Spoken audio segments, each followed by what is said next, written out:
अस्सलाम वालेकुम। प्यारे बच्चों, प्यारे नौजवान दोस्तों, अमूमन साथियों, आज मैं आपके साथ एक दिलचस्प कहानी शेयर करने लगा हूँ। एक संग तराश को एक मंदिर वालों ने मूर्ति बनाने के लिए कहा कि हमारे लिए, हमारे मंदिर के लिए, पूजा पाठ के लिए एक खूबसूरत मूर्ति बना दें। तो उसने उनसे मुआहदा किया, उनसे पेमेंट ली और पहाड़ी इलाके में चला गया। वहाँ से दो बड़े बड़े पत्थर उठा के लाया और एक पत्थर को चीनी हथौड़े से उसने मूर्ति की शेप देने के लिए काम शुरू किया। तो पत्थर से चीखने की आवाज़ आई। तो उसने पत्थर से पूछा, क्या मसला है?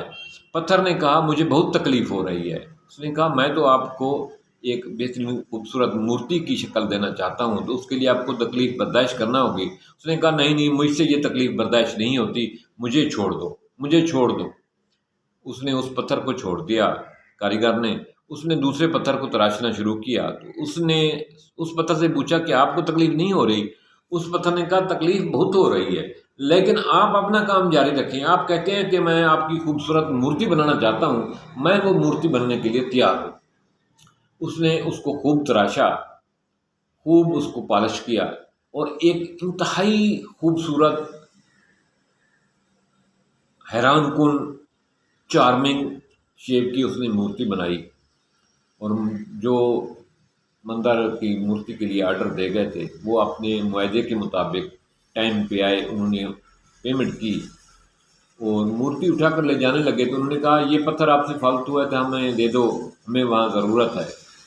उसने कहा, ले जाओ। वो मूर्ति भी ले गए और दूसरा पत्थर भी उठा के साथ ले गए। उन्होंने मूर्ति वो पूजा पाठ में मंदिर में रख दी और जो दूसरा पत्थर था उसको बाहर रख दिया। तो लोग आते पूजा पाठ के लिए, नारियल का तेल चढ़ाते, नारियल का दूध चढ़ाते।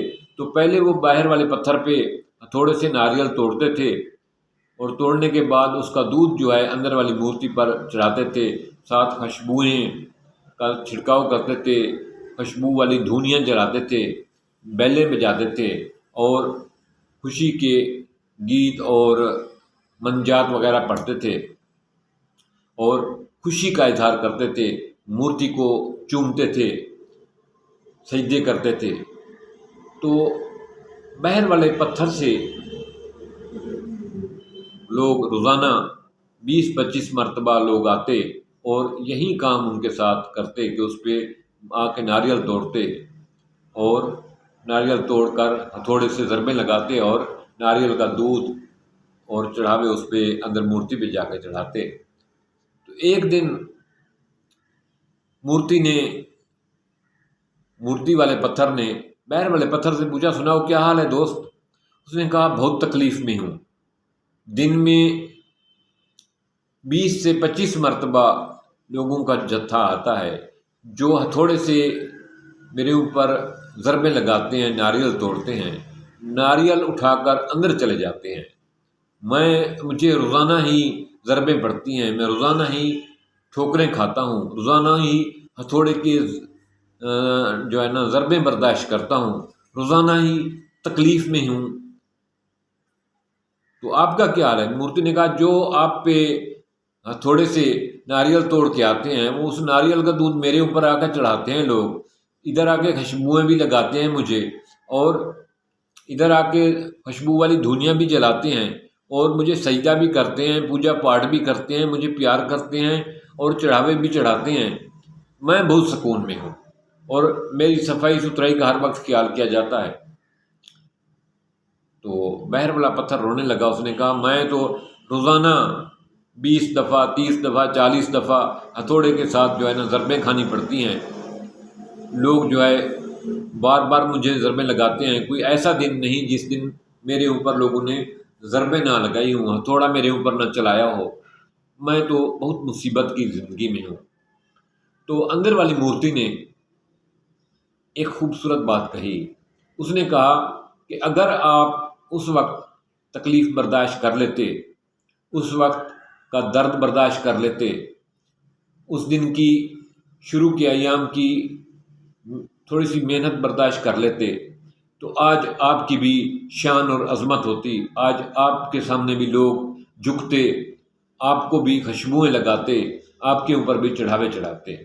دراصل یہ کہانی دوستو ایک میسج ہے، ایک پیغام ہے نوجوانوں کے لیے، ان لوگوں کے لیے جو زندگی میں کچھ کرنا چاہتے ہیں تو شروع میں ان کو تکلیف برداشت کرنا پڑتی ہے، عظمت پانے کے لیے اس عظمت کی قیمت چکانا پڑتی ہے، بڑا آدمی بننے کے لیے اس کی قیمت پے کرنی پڑتی ہے۔ اگر آپ تکلیف برداشت نہیں کرتے تو پھر کچھ دیر کے بعد آپ ہمیشہ کی تکلیف میں رہ جاتے ہیں۔ شروع میں آپ کو سیکھنے کے لیے، آپ کو ٹرینڈ ہونے کے لیے، آپ کو قیمتی ہونے کے لیے تکلیف برداشت کرنا پڑتی ہے۔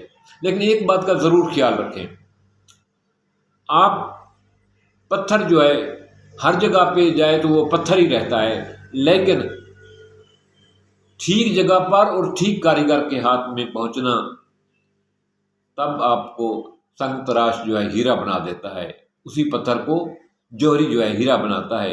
اگر آپ وہ پتھر کوڑنے والے مزدور کے پاس جائیں گے تو وہ آپ کا ذرا ذرا کر دے گا، وہیں پتھر اگر آپ جوہری کے پاس لے جائیں تو وہ اس کو ہیرے میں تراش دے گا۔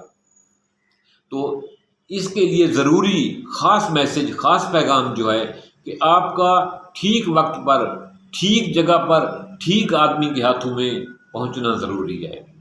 اگر آپ بہترین کاریگر کے پاس جائیں گے تو آپ کو ہیرا بنا دے گا، آپ ٹھیک وقت پر جائیں گے تو آپ تکلیف سے بچ جائیں گے، اگر آپ ٹھیک جگہ پر جائیں گے تو وہی جگہ جو ہے نا آپ کے لیے عظمت اور عزت اور شان اور مرتبہ اور بڑھائی کی جگہ ہوگی، کیونکہ ایک ہی جگہ میں ایک پتھر ہوتا ہے وہ ٹوائلٹ میں لگا ہے، واش روم میں لگا ہے، دوسرا پتھر جو ہے وہ کمرے کے بالکونی میں، کمرے میں لگا ہوا ہے، جہاں جو ہے نا خوبصورتی کا نمونہ پیش کر رہا ہے۔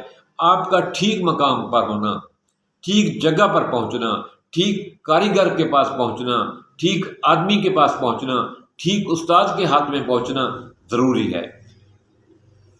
دوبارہ میں اس میسج کو آسان کر دیتا ہوں کہ اگر آپ کچھ سیکھنا چاہتے ہیں، کچھ ترقی پانا چاہتے ہیں، کچھ لرن کرنا چاہتے ہیں، کچھ عظمت پانا چاہتے ہیں، جس طرح دور جدید میں اب لوگ آن لائن کے حوالے سے، کمپیوٹر کے حوالے سے، آئی ٹی کے حوالے سے کچھ زیادہ رجحان کر رہے ہیں، تو اس کے لیے آپ کا ٹھیک جگہ، ٹھیک ادارے میں پہنچنا ضروری ہے، ٹھیک ٹیچر، ٹھیک کاریگر، ٹھیک اچھے جو ہے آن لائن کے ایکسپرٹ کے پاس پہنچنا ضروری ہے۔